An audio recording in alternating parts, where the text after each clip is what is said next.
je veux parler de la pratique des grades maçonniques. Et là, il y a deux choses importantes à dire.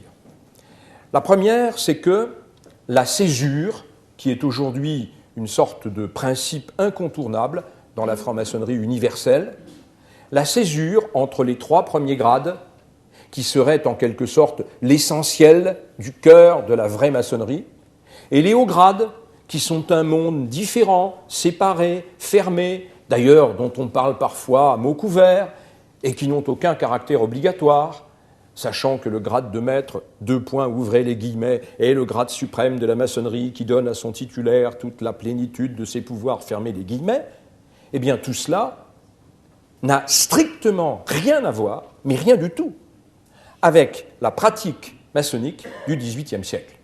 Je vous rappelle qu'à cette époque, dans l'immense majorité des cas, on est fait apprenti-compagnon dans la même soirée et qu'on est fait maître 2 semaines ou 1 mois plus tard.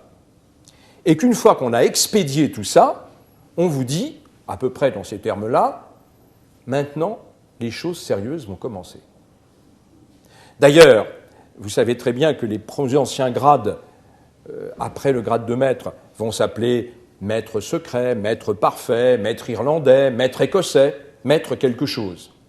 Mais qu'en était-il du 3e grade de la franc-maçonnerie, c'est-à-dire le grade de maître? Comment l'appelait-on souvent au XVIIIe siècle? On l'appelait maître ordinaire. Ça montre bien le peu de considération qu'on attribuait à ce grade. Donc, la maçonnerie bleue est une propédeutique dans l'esprit de la maçonnerie du XVIIIe siècle.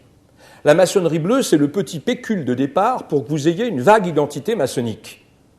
Mais ce qui est important, c'est ce qu'on appelle souvent les sublimes grades de la maçonnerie, c'est-à-dire les dizaines et les dizaines de grades qui vont apparaître entre la fin des années 30, début des années 40 et le début des années 70. Il va y avoir là ce que moi j'appelle les 30 glorieuses de la franc-maçonnerie française, où des dizaines de grades vont apparaître. Donc, ça c'est un point important. Un système maçonnique n'a aucune chance d'exister au XVIIIe siècle s'il ne s'agit pas d'un système qui propose un très grand nombre de grades, ou en tout cas une grande diversité de grades, et qui intéresse les maçons parce qu'ils vont découvrir des grades nouveaux.